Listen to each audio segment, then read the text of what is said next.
नमस्कार बच्चों, स्वागत है आप सभी का आज के इस वीडियो के अंदर। और आज हम पढ़ने वाले हैं सॉल्यूशन चैप्टर का थर्ड लेक्चर, जिसमें आज हम बाकी की जो कंसंट्रेशन टर्म रह गई थी उनको कवर करेंगे।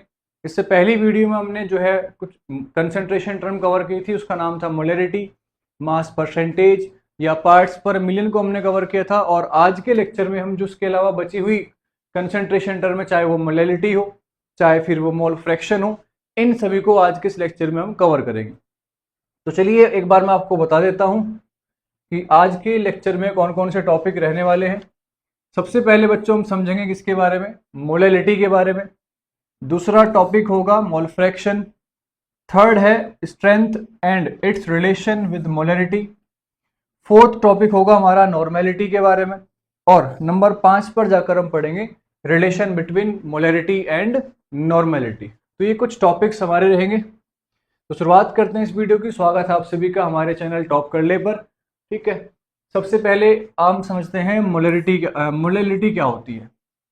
इससे पहली वीडियो में जब मैंने आपको मोलैरिटी के बारे में पढ़ाया था तो मैंने आपको बताया था कि मोलैरिटी का मतलब होता है number of moles of solute present in पर वॉल्यूम पर लीटर ऑफ सॉल्यूशन, है ना, प्रेजेंट इन पर लीटर ऑफ सॉल्यूशन। यानी कि वहां पर डिनोमिनेटर की अगर हम बात करते थे तो वहां पर क्या आती थी, वहां पर आती थी वॉल्यूम। लेकिन जब हम मोलैलिटी की बात करते हैं तो मोलैलिटी की डेफिनेशन ये कहती है the number of moles of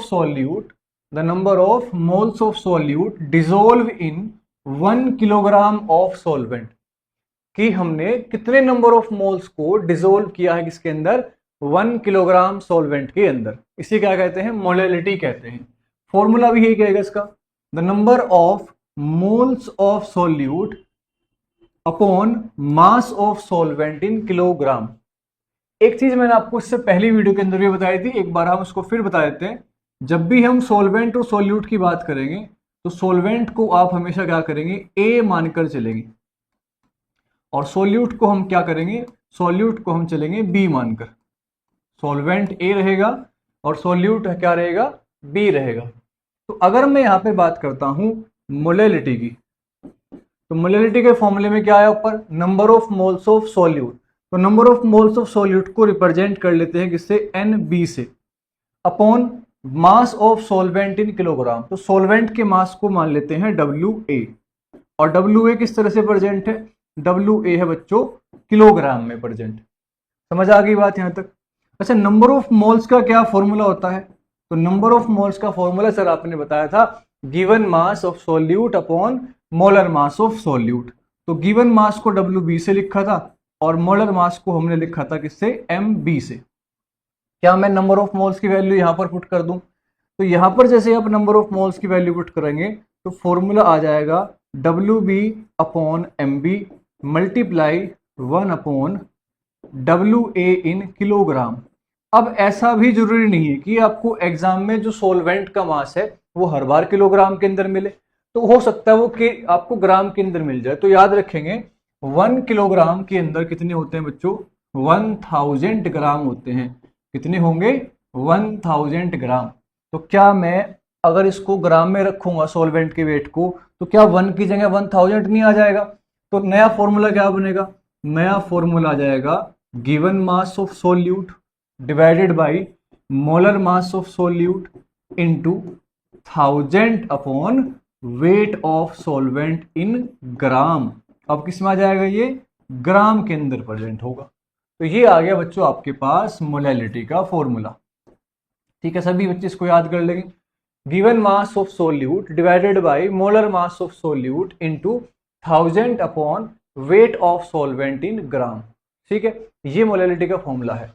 unit की अगर हम बात करें मोलैलिटी की, तो यूनिट क्या होती है बच्चों उसकी, मोल किलोग्राम इनवर्स। क्या होती है, मोल केजी इनवर्स, या आप सिंपल स्मॉल एम लिखकर भी इसको छोड़ सकते हैं। अब याद करके मुझे जरा बताओ कि मोलैलिटी किस तरह की टर्म थी। ठीक है, मैंने आपको बताया था कि कंसंट्रेशन टर्म 2 टाइप की होती है, टेम्परेचर डिपेंडेंट और टेम्परेचर इंडिपेंडेंट। तो मोलैलिटी का क्या टाइप होगा ये आपको मुझे बताना है। तो मोलैलिटी जब हम बात करते हैं तो मोलैलिटी कैसी टर्म है, टेम्परेचर इंडिपेंडेंट टर्म है। कैसी टर्म है बच्चों, टेम्परेचर इंडिपेंडेंट टर्म है। सर टेम्परेचर इंडिपेंडेंट क्यों है? क्योंकि मैंने आपको बताया था जिस भी टर्म के अंदर केवल और केवल मास की बात हो, केवल मास की बात हो, वो क्या होती है? टेम्परेचर इंडिपेंडेंट टर्म कहलाती है। यहाँ पर भी गिवन मास ऑफ सोल्यूट है, यहाँ पर मोलर मास ऑफ सोल्यूट है, और यहाँ पर भी सोलवेंट का वेट है। तो जब वेट की ही बात हो रही है तो वेट क्या होता है? वेट टेम्परेचर इंडिपेंडेंट होता है। तो ये टर्म भी कैसी होगी? टेम्परेचर इंडिपेंडेंट टर्म हो गई है।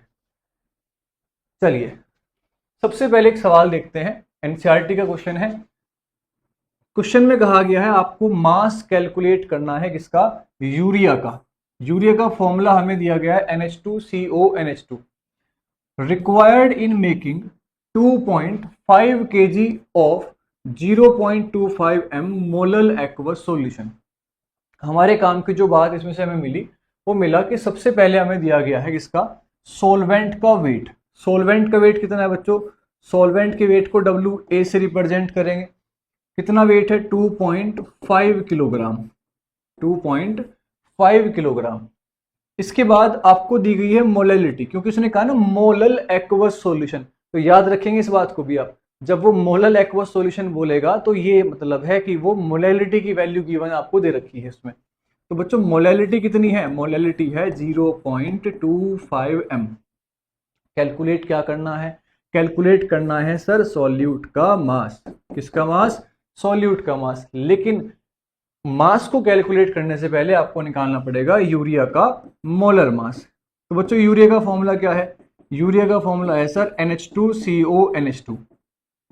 नाइट्रोजन का मास कितना होता है? नाइट्रोजन का मास होता है 14, हाइड्रोजन का होता है 1।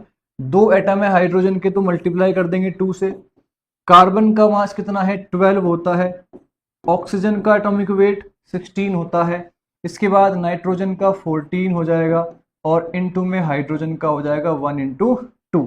कैलकुलेट करेंगे तो कितना आ जाएगा बच्चों? 14 और 2 16, 16 और 16 32, 32 और 2 34, और ये आ जाएगा आपके पास कितना? 60 ग्राम पर मोल। कितना आ जाएगा?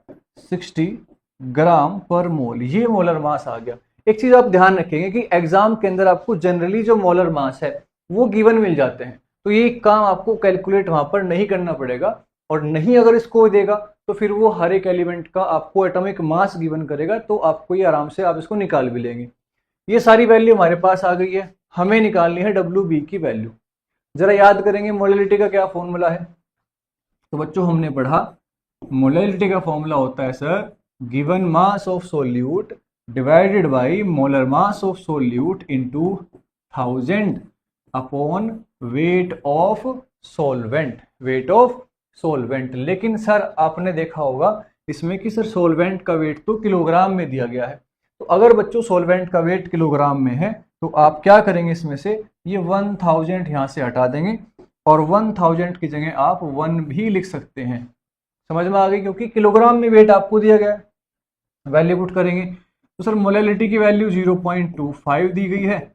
WB हमें कैलकुलेट करना है। मोलर मास हमारे पास 60 आया था तो हम 60 रख लेंगे इसको, और इनटू में आ जाएगा 1/2.5। 2.5 क्या था? सोलवेंट का वेट था। WB निकालने के लिए दोनों वैल्यू को इधर ले आएंगे तो आ जाएगा WB is equal to 0.25 into 60 multiply 2.5। क्या आप ये मल्टीप्लाई कर सकते हैं? जल्दी से मुझे बताएंगे, कमेंट करके इसका आंसर लिखेंगे सब बच्चे। पहले क्वेश्चन का क्या आंसर आ रहा है इसका? कमेंट में हर आंसर आना चाहिए आपका। क्या आंसर आएगा इसका? मुझे जरा कैलकुलेट करके बताएंगे सब बच्चे। इसकी मल्टीप्लाई करें और आंसर लिखें। वीडियो को पॉज कर लें यहीं पर और आंसर निकालेंगे सब बच्चे इसका। तो ये जो आपका आएगा ये फाइनल आंसर होगा। नेक्स्ट, इसके बाद आपसे कहा गया है एक एंटी फ्रीज सॉल्यूशन है। एंटी फ्रीज सॉल्यूशन है जिसका वेट कितना दिया गया है? ये दिया गया आपको 222.6 gram of ethylene glycol. Ethylene glycol का आपको वेट दिया गया है और इसको 200 ग्राम वाटर में ऐड किया गया है। ग्लाइकोल है और उसको 200 ग्राम वाटर में ऐड किया गया। आपको कैलकुलेट करनी है, पहले तो मोलैलिटी निकालनी है, फिर आपको क्वेश्चन में डेंसिटी भी गिवन है। डेंसिटी कितनी है सर? 1.072 ग्राम पर ml है। और इससे आपसे वो एक चीज और पूछ रहा है, क्या? मोलरिटी ऑफ द सॉल्यूशन, यानी कि यहाँ पर आपको मोलरिटी भी निकालनी है, मोलरिटी भी निकालनी है। तो पहले गिवन लिख लेते हैं, उसके बाद आगे बढ़ेंगे। सर अगर आप यहाँ ध्यान से देखेंगे तो यहाँ पर सबसे पहले